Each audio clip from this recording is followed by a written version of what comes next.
மீட்பர் வாழ்கின்றார். இது இயேசு கிறிஸ்துவுக்குள் பிரியமானவர்களே, உங்கள் அனைவரும் இந்த நிமிட நற்செய்திக்கு இயேசுவின் நாமத்தில் அன்போடு அழைக்கிறேன். என் மீட்பர் வாழ்கின்றார். யார் சொன்னது? யோபு சொன்னார். என் மீட்பர் வாழ்கின்றார். அதனால்தான் யோபு 1:21 வாசிக்கின்ற பொழுது, நான் அந்த உலகத்துக்கு நிர்வாணியாய் வந்தேன், நிர்வாணியாய் போகிறேன், கடவுள் கொடுத்தார், கடவுள் எடுத்தார், ஒரு பரிசுத்த நாமத்துக்கு ஸ்தோத்திரம் என்று அவரால் சொல்ல முடிந்தது. கொடுத்தார், கொடுத்த கடவுள் எடுத்துக்கொண்டார். எல்லாவற்றுக்கும் நான் நன்றி செலுத்துவேன், ஏனெனில் என் மீட்பர் உயிரோடு இருக்கிறார்.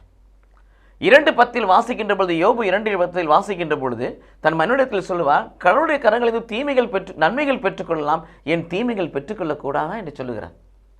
ஏனெனில் மீட்பர் வாழ்கின்றார் என்ப நம்பிக்கை அவருக்குள் இருந்தது. இது இயேசு கிறிஸ்துவுக்குள் பிரியமானவர்களே, ஆண்டவருடைய ஆவி நமக்குள் இருக்கின்ற பொழுது, கலாத்தியர் 4:6 பிரகாரம் கடவுள் தன் மகனுடைய ஆவியை நம் இதயத்தில் வைத்தார்.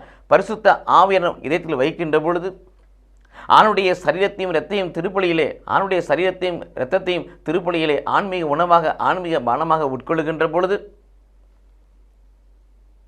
கடவுள் நமக்குள் வாழ்கிறார், மீட்பர் நமக்குள் வாழ்கிறார்.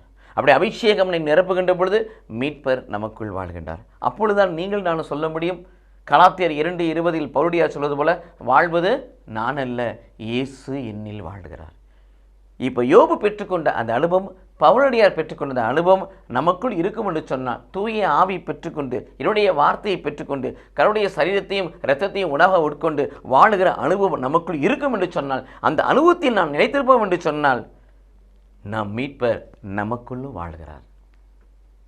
ஆண்டவராகிய கடவுள் நமக்குள் வாழ்கிற அனுபவத்தை பெற்றுக்கொள்வோம். கடவுள் நம்மை ஆசீர்வதிப்பாராக. ஆமென்.